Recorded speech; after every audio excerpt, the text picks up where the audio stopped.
नमस्कार अमरावती. अमरावतीतील पीडीएमसी रुग्णालयात 18 मे अचानक मोठा गोंधळ उडाला. शेकडो परिचारिकांनी अचानक काम सोडून बाहेर आल्याने रुग्णालय प्रशासनाची धावपळ उडाली.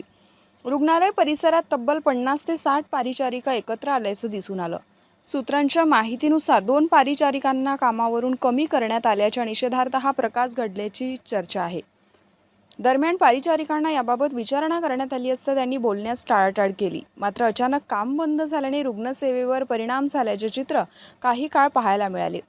या संदर्भात रुग्णालयाचे अधिष्ठाता डॉक्टर अनिल देशमुख यांनी प्रतिक्रिया देताना सांगितले की परिचारिका काम सोडून बाहेर आल्याची माहिती दुपारी मिळाली आणि याबाबत प्रशासनाला कुठलीही पूर्वसूचना देण्यात आली नव्हती.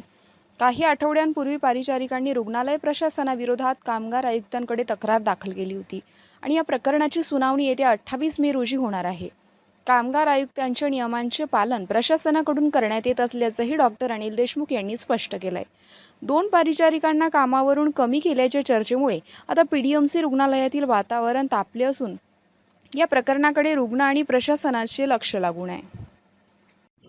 मला आत्ता 3 वाजता कळलं की काही परिचारिका या कॅज्युअल्टी समोर बसलेल्या आहेत.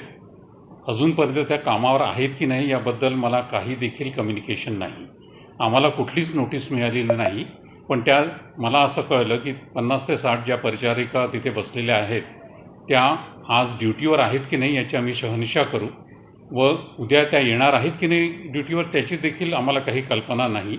जसेच आम्हाला कळेल आम्ही आपल्याला डेफिनेटली याबद्दल कळवूया. आम्हाला रायटिंगमध्ये त्यांनी काहीच न दिल्यामुळे एक्झॅक्टली काय त्यांच्या मागण्या आहेत या आम्हाला तुर्तास तरी माहीत नाहीत.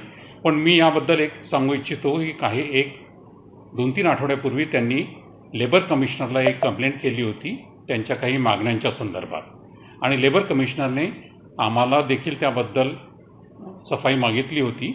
आमची देखील त्यांच्यासोबत बैठक झालेली आहे व अद्याप तो प्रोसेस सुरूच आहे. येणाऱ्या 28 तारखेला लेबर कमिशनरसमोर पुन्हा पेशी आहे व त्यावेळेस लेबर कमिशनर सांगतील त्याप्रमाणे डिसिजन्स घेण्यात येतील. पण माझ्या माहितीप्रमाणे आम्ही कुठलंही लॉ ब्रेक केलेली नाही आहे. आम्ही जे काही लेबरच्या प्रथा आहेत त्या आणि रूल्स रेग्युलेशन्स आहेत त्या पूर्णपणे पाळलेल्या आहेत व त्याबद्दल लेबर कमिशनर जे देखील आम्हाला आदेश देतील तो आम्ही 100% पाळू एवढी मी ग्वाही देऊ इच्छितो.